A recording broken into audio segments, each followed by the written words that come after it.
오늘 나눈 하나님 말씀 누가복음 4장 14, 15절 말씀 제가 봉독합니다.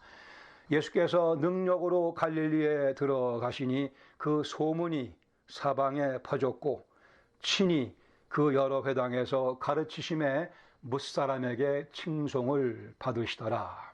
아멘. 심장 이식 수술, 참 고마운 의술입니다. 예를 들어 A라는 사람이 교통사고로 죽게 될 때 자기 장기를 기증하겠다 서명을 하면 그게 필요한 B라는 사람에게 그 죽은 그분의 심장이 전달되게 되며 심장 이식 수술을 통해 그 B라는 분이 A라는 분의 심장을 자기 몸에 지니고 피에 공급받으며 건강하게 살아갈 수 있게 됩니다. 이 얼마나 대단한 의술입니까?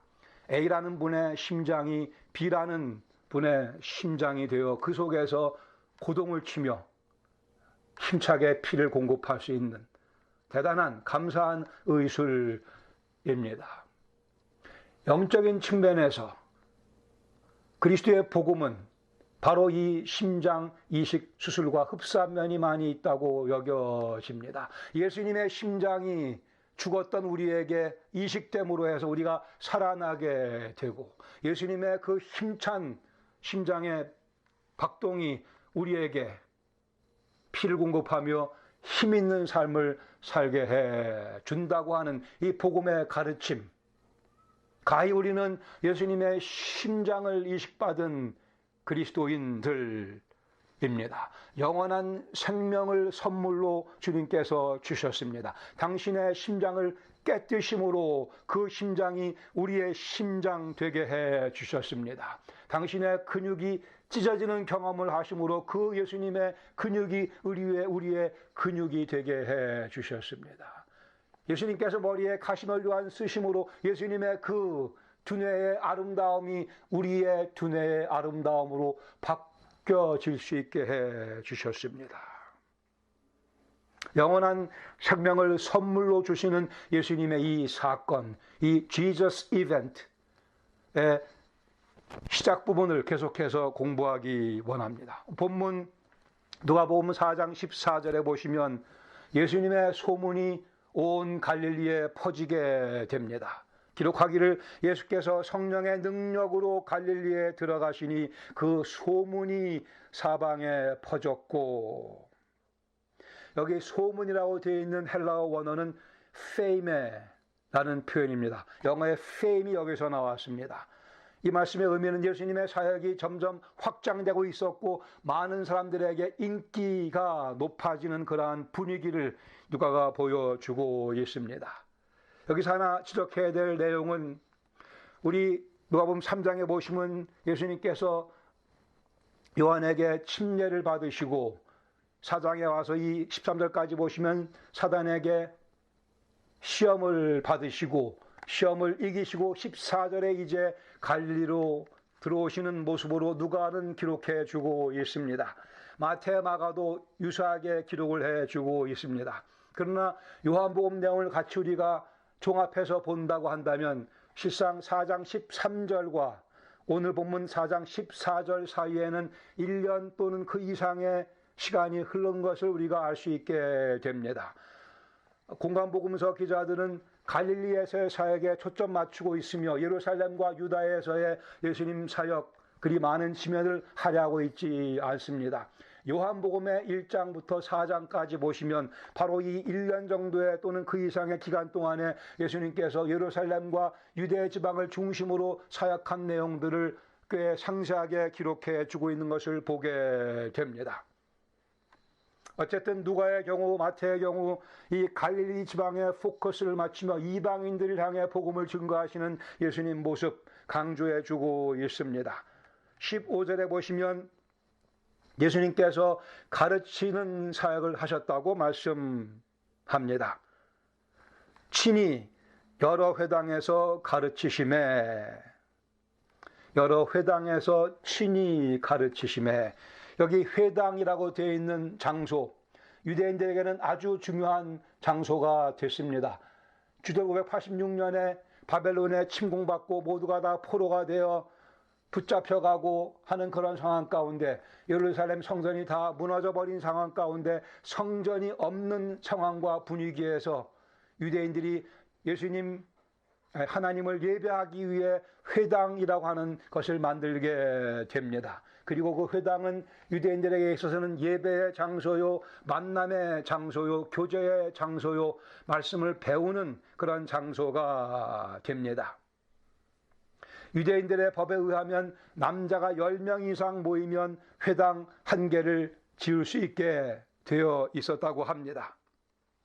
갈릴리 지방에는 역사가 요세푸스의 말에 의하면, 기록에 의하면 200개 이상의 마을과 도시가 있었습니다. 갈릴리 지역에요. 그러기에 이 회당이 수백 개 있었다고 우리가 쉽게 추정할 수 있을 것입니다. 예수님께서는 친히 그 여러 회당에 다니시면서 열심히 말씀을 가르치셨다고 기록하고 있습니다. 우리가 주목해야 되는 것, 여기 가르치심에라고 하는 표현입니다. 누가는 예수님의 사역, 특별히 가르치시는 사역에 초점 맞추며 그 내용을 강조해서 우리에게 전해주고 있습니다.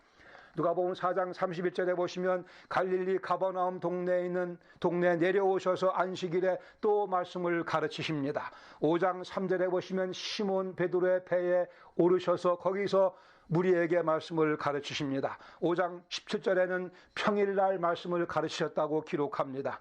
6장 6절에 보시면 또 다른 안식일에 말씀 가르치셨다고 말씀합니다. 11장 1절에 보시면 제자들에게 주님께서 기도를 가르치시는 내용이 기록되어 있습니다. 13장 10절에 보시면 또 다른 안식일에 한 회당에서 말씀을 가르치십니다. 13장 22절에서는 각 성, 각 마을로 다니시며 각 성과 각 마을로 다니시며 말씀을 열심히 가르치시는 모습이 기록되어 있습니다. 13장 26절에는 길거리에서 말씀을 또 가르치신다고 되어 있습니다. 누가복음이 24장으로 되어 있기 때문에 얼마 안 남았습니다.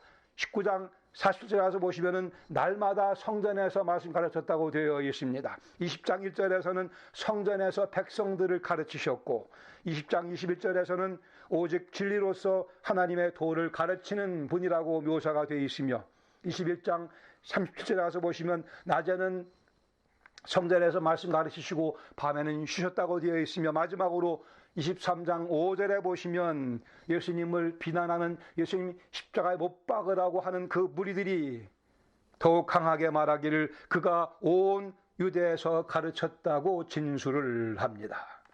이쯤 됐으면 누가가 얼만큼 예수님의 가르치는 사역을 강조하는가 이해가 되셨기를 바랍니다. 누가는 예수님께서 교사로서, 선지자로서 하나님 말씀을 가르치는 일에 중점을 두고 일하셨음을, 사역하셨음을 누가 역시 강조해서 우리에게 가르쳐 주고 있습니다. 이제 14절 하반절에 15절 하반절에 보시면 무사람에게 칭송을 받으셨다고 기록합니다. 이렇게 말씀을 가르치시는 예수님의 그 모습을 보며 무리들이 그 가르침에 놀랐고 기이했고 그 가르침의 달콤함에, 뛰어남에, 진리됨에 감탄하며 칭송하였다고 말씀합니다. 이 칭송이라는 표현은 실상 영화롭게 했다라는 표현과 같은 단어입니다. 하나님께 영광을 돌렸다라는 표현과 같은 표현을 누가가 사용하면서 무리들이 예수님께 영광을 돌렸다고 번역할 수도 있는 누가의 그러한 해석이 가미된 표현인 것을 보게 됩니다. 칭송, 영광을 돌렸더라. 아직 이르긴 하지만 예수님께서 앞으로 영광을 받으실 참 하나님이심을, 영광을 받으실 참 하나님이심을 누가가 여기서 미리 암시하고 있다고 봐집니다. 누가복음 21장 27절에 후에 누가는 기록하기를, 예수님께서 말씀하시는 내용, 그때에 사람들이 인자가 구름을 타고 능력과 큰 영광으로 오는 것을 보리라.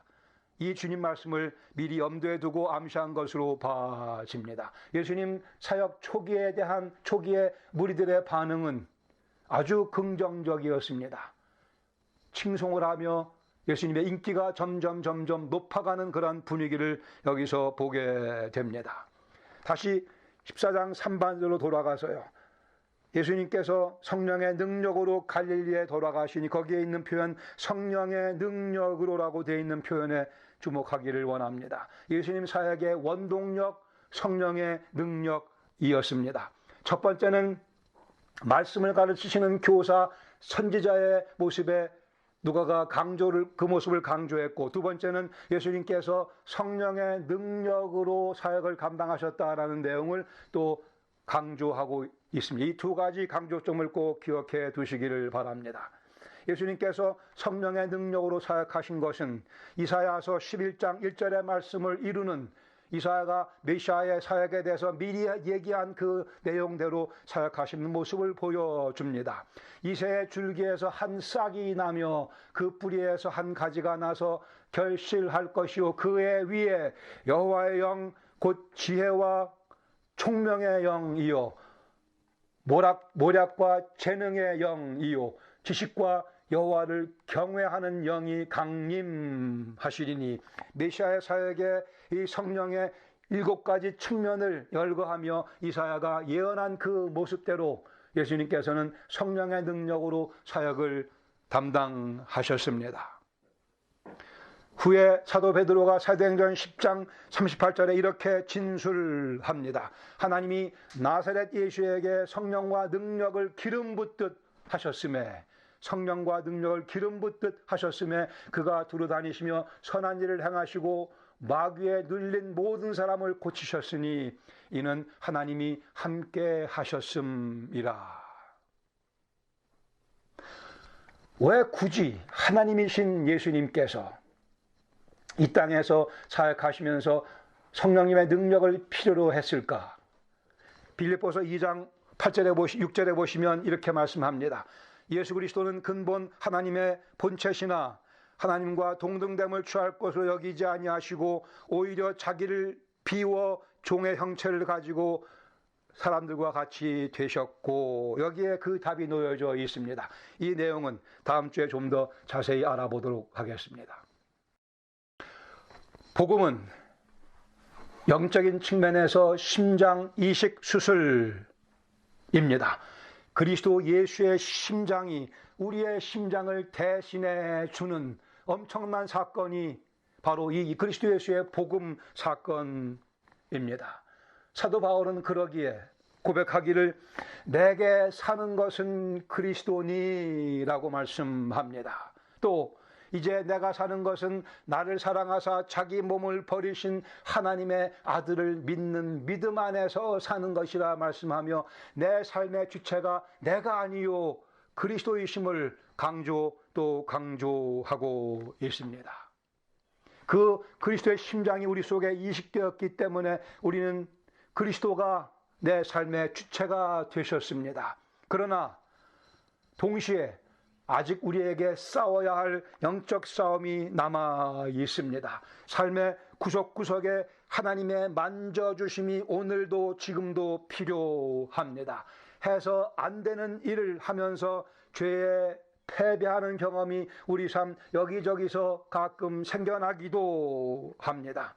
아픔과 부족함과 갈등이 때로 우리의 삶의 모습이기도 합니다. 우리가 그리스도를 따라가고 있다면 삶의 모든 문제를 하나님께서 해결해 주십니다. 하나님의 방법으로.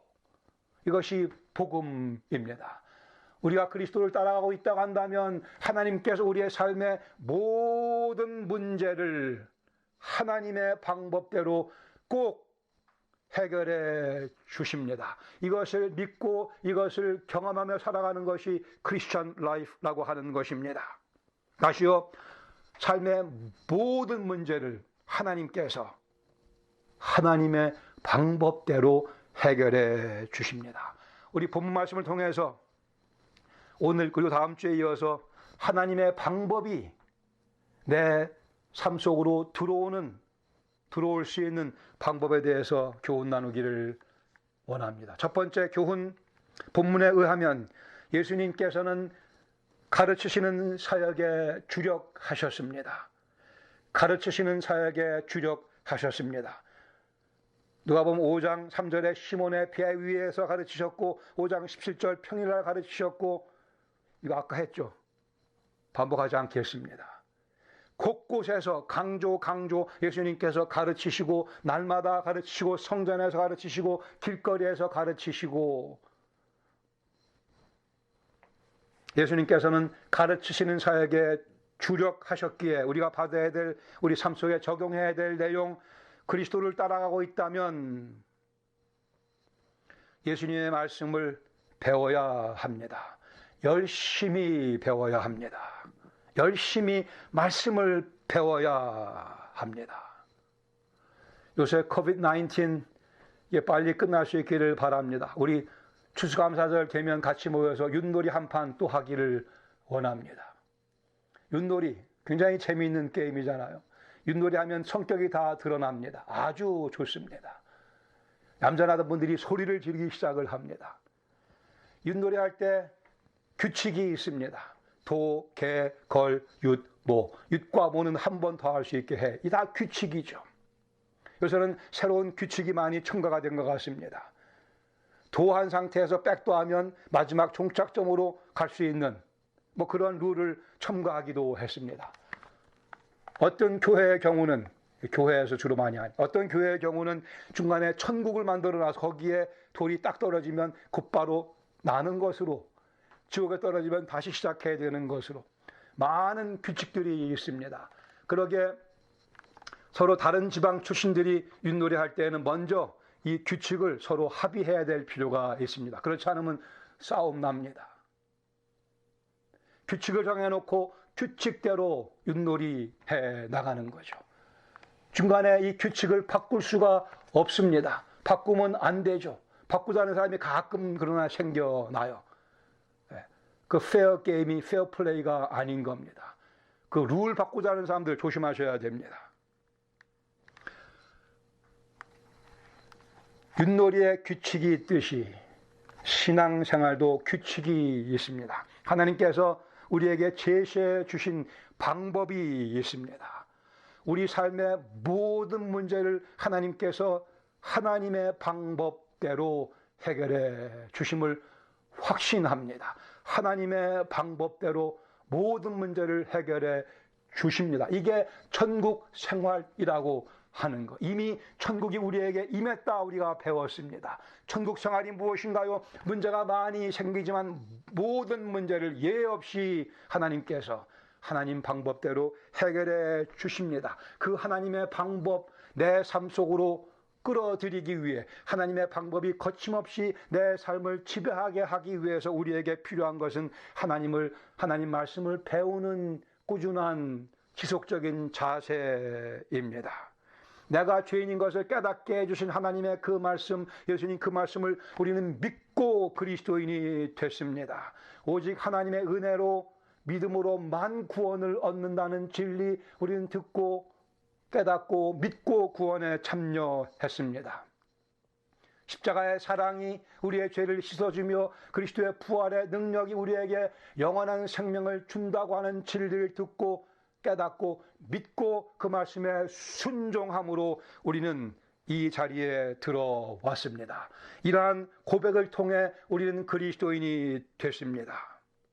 예수님의 가르침을 받고 믿고 순종하며 구원에 참여한 우리, 이러한 구원의 삶의 패턴을 바꿀 수가 없습니다. 예수님 말씀을 듣고 믿고 순종해서 구원받은 영혼들, 예수님의 그 말씀을 계속해서 듣고 믿고 순종하며 오늘도 살아가야 합니다. 이 규칙을 지키지 않으면 우리의 삶이 어그러집니다. 주님의 은혜가 막히게 되고 맙니다. 주님은 끊임없이 은혜를 퍼부어 주십니다. 말씀을 듣고 믿고 순종할 때 그 은혜가 내 삶 속으로 깊숙이 파고 들어오게 됩니다. 다시요, 죄인인 상태에서 생명의 말씀을 감사함으로 받아들인 우리, 오늘도 그 생명의 말씀을 감사함으로 받아들이며 순종할 때에 주님의 은혜가 우리를 덮어줍니다. 그때 그 말씀이 감격이 되어 신선한 충격으로 우리를 덮은 것과 마찬가지로 오늘도 주님 말씀이 아침마다 새롭게 신선한 충격이 되어 감격적으로 우리를 덮어주는 경험을 해야만 우리는 규칙을 지키는 사람이 되며 복음의 패턴 속에 들어와 살아가는 사람이 되며 하나님의 방법이 우리의 삶을 지배하게 됩니다. 그 말씀이 내 생각을 점령하며 내 의지를 주장하도록 하는 것, 이것이 하나님을 만날 수 있는 유일한 접촉점이며 하나님과의 관계를 유지해 나갈 수 있는 유일한 방법입니다. 죄인인 상태에서 우리는 감격적으로 예수님 고백하며 예수님 믿었습니다. 내가 무기력한 자임을, 내가 참으로 허물과 죄로 죽어있는 자임을, 내 속에 지혜는커녕 사악한 것만이 가득 차 있음을 고백하며 구원받지 않았습니까? 오늘도 나의 그 모습 주 앞에 있는 그대로 보여드리며 다시 주님의 만져주심이 필요하나이다. 주님께서 오늘도 제 삶의 주님이 되어주시고 마스터가 되어주시옵소서. 끊임없는 이 고백이 우리로 하여금 하나님의 은혜를 끊임없이 체험할 수 있게 해줍니다. 손을 벌리는 것을 의미합니다. 우리의 행위를 얘기하는 것이 율법적 행위를 말씀드리는 것이 아니고 빈손을 주 앞에 보여드리며 빈 마음을 주 앞에 보여드리며 마음을 여는 것, 손을 벌리는 것을 의미합니다. 누가복음 10장 39절에 보시면 마리아의 모습을 간략하게 그러나 아주 아름다운 그림으로 묘사해 주고 있습니다. 마리아는 주의 발치에 앉아 주님의 말씀을 듣더니, 주의 발치에 앉아 예수님 말씀을 듣더니 예수님께서 흐뭇해하시며 마리아를 칭찬해 주십니다. 마리아, 예수님 사랑하는 영혼이었습니다. 마르다 역시 예수님을 사랑했습니다. 여기 예수님 말씀하기를 마리아야 내가 더 좋은 편을 택했노라. 마음에 흩어짐이 없이 전적으로 내 발치에 앉아 말씀에 귀를 기울였으니 참으로 잘하였다고 칭찬해 주십니다. 여러분 집에도 귀한 사진은 액자에 이렇게 담아서 보관 간직하지 않으십니까? 이 그림이야말로 우리 마음속에 간직해야 될 아름다운 사진이라고 여겨집니다. 주님 발치에 앉아 주의 말씀을 배우는 그 모습, 아니 우리 모습이 그렇게 주님 발치에 앉아 말씀 배우는 그 모습이 돼요. 그 모습을 사진 찍어 우리 마음의 액자에 간직할 필요가 있으며 자주 그것을 들여보며 또 주님 발치에 앉아 주님 말씀을 배우는 그러한 주님께 대한 사랑을 표현하는 모습이 우리에게 요구되어집니다. 자명한 원리를 부인하지 마십시다. 예수님 발치에 앉아 예수님 말씀을 배우지 아니하고는 하나님의 방법대로 내 삶의 문제를 해결할 방법을 찾을 방도가 따로 없습니다. 괜한 고생하지 마시고 삶이 어려우면 해결할 문제가 있으면 주의 발치에 앉아 주님께 호소하며 주의 말씀에 귀를 기울이며 필요하면 주님께 따지기도 하세요. 주님 왜 이게 작동이 안 됩니까? 주님의 도우심과 지혜가 꼭 필요합니다. 주의 발치에 앉는 습관이 우리의 삶을 도약시켜 줄 것입니다. 정보가 필요하며 지식이 필요하며 지혜가 필요합니다. 제가 쓰는 이게 삼성 갤럭시 패드인데 아주 제가 유용하게 잘 쓰고 있습니다. 이게 지난주에 깜깜해지고 켜지지도 않고 이게 망가졌어요. 그래서 제가 또 하나 사야 될 것 같아 봤더니 400불, 500불 정도 이게 값이 되더라고요. 갑자기 그때 지혜가 떠올랐습니다. 구글 서치를 했습니다. 유튜브에 가서 살펴봤습니다. 삼성 갤럭시 패드 망가졌을 때 어떻게 하면 고칠 수 있겠는가, 혹시 그런 것에 대한 동영상이 있나 봤더니만 동영상이 있더라고요. 자, 그래서 그 동영상을 보고 제 실력으로 한 30분 채 안 걸리는 시간을 투자해서 이걸 제가 고쳐 다시 이렇게 환하게 다시 사용하고 있습니다. 배워야 됩니다. 동영상에 좋은 것 꽤 있고요. 유튜브에. 정보가 필요하며 지혜가 필요하며 우리 신앙생활에서는 참으로 주님의 지혜, 주님의 가르침이 절대적으로 필요합니다. 배워야 합니다. 아니 생각해 보시기 바랍니다. 왜 성경책이 이렇게 두껍습니까? 이렇게 두꺼운 것, 이렇게 두껍고 아무리 이만큼 두껍지 않습니까? 왜 이렇게 성경이 두꺼울까요? 주께서 하실 말씀이 있어서 우리가 알아야 될 내용이 있어서 성경이 그렇게 두꺼운 거잖아요. 요한복음 3장 16절 말씀만 전부가 아닙니다. 그 말씀 중요하지만 그 말씀이 전부면 한 장의 성경책이 끝날 수가 있겠죠. 그러나 우리의 삶의 다양한 현장들에 필요한 말씀들을 주시기 위해 다양한 인간들의 경험들을 그 가운데 소개해 주시고 하나님께서 어떻게 그들을 다루시고 어떻게 그들을 이끄셨는가를 상세하게 보여주고 있습니다. 예수님께서 왜 우리를 찾아오셔서 가르치는 사역에 주력하셨겠습니까? 가르쳐 주시려고. 참으로 지혜 있는 사람은 예수님께 많이 배운 사람입니다. 우리가 굳이 자랑할 것이 있다면 나는 예수님께 매일 배우고 있노라, 난 예수님께 배운 게 많이 있노라, 그 사실을 자랑해야 할 것입니다.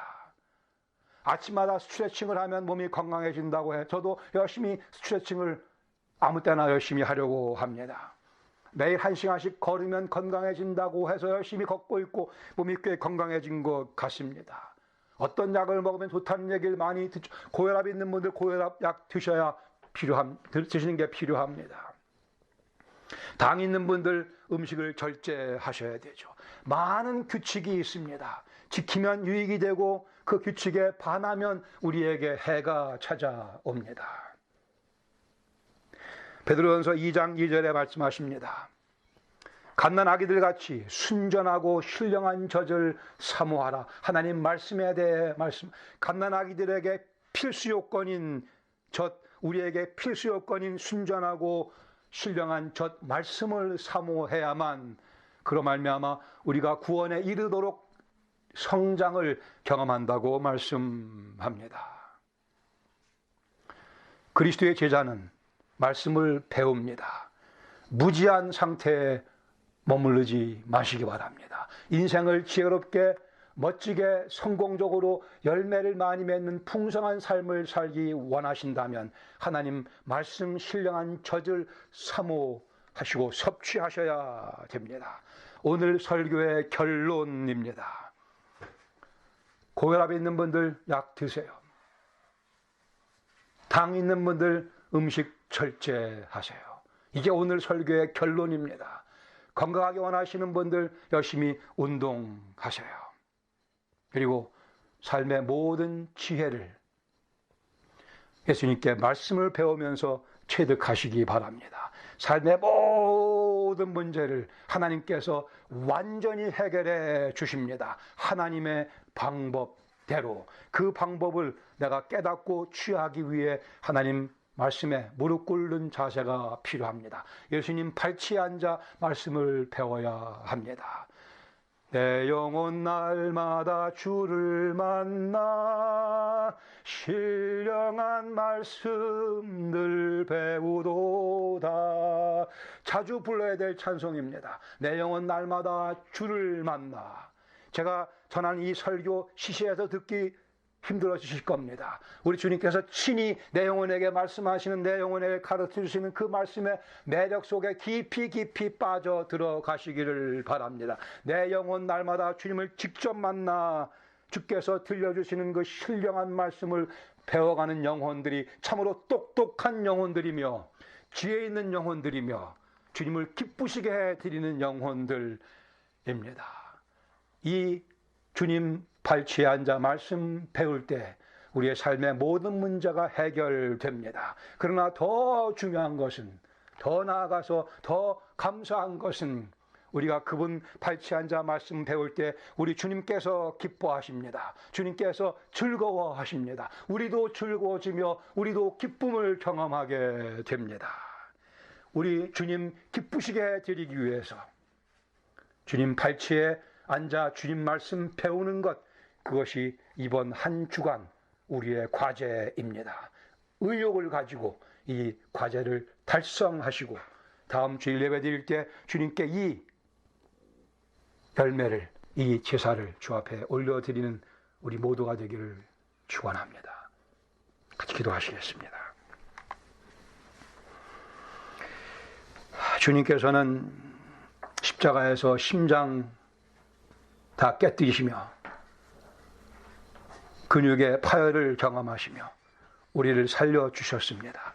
그 능력이, 그 심장이 우리 속에 고동치고 있으며 그 능력이 오늘 저희들의 삶 속에 느껴지게 하시는 것을 감사드립니다. 이제 말씀 주신 것과 마찬가지 주의 발치에 앉기를 더욱더 사모하는 저희가 되게 하시고 더 많은 시간 주님 발치에 앉아 그 신령한 가르침의 매력에 매료되는 저희 경험 더 깊어질 수 있도록, 넓어질 수 있도록 은혜 베풀어 주시옵소서. 우리의 삶의 모든 문제를 하나님께서 하나님의 방법대로 해결하시는 것을 체험하게 하시며 삶의 문제가 해결되는 것으로 만족하지 아니하고 우리의 삶을 간섭하시며 살펴주시는 주님의 그 사랑과 그 은혜에 더 크게 찬양드리는 성숙한 자리로 저희를 이끌어 주시고 주님 기뻐해 주시옵소서. 예수님의 이름으로 감사드리며 기도합니다. 아멘.